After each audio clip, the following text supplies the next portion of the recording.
Cette séquence résume la controverse qui a accompagné ses obsèques. La dépouille de ce cardinal, qui fut le troisième homme le plus influent du Vatican, apparaît, accompagné de hurlements. Le slogan des manifestants « Va au diable ». La police avait saisi la justice pour interdire les manifestations autour de la cathédrale Sainte-Marie de Sydney, mais avait retiré sa demande devant l'ampleur de la polémique.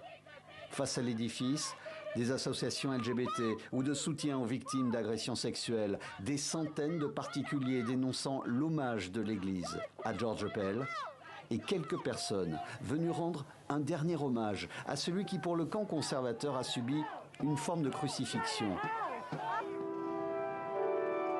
À l'intérieur, les funérailles pontificales étaient dignes d'une grande personnalité de l'Église.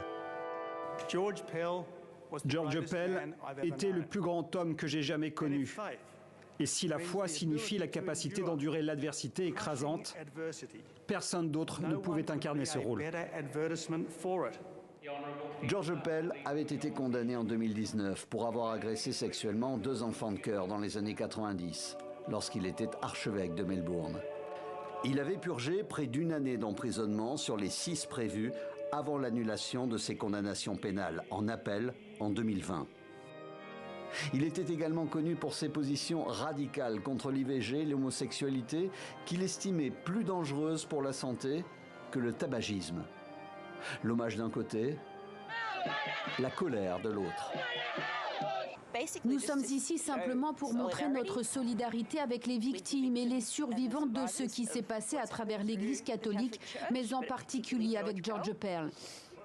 L'homme d'église, loin des cris et de la polémique, a été enterré dans la plus stricte intimité dans la crypte de la cathédrale Sainte-Marie.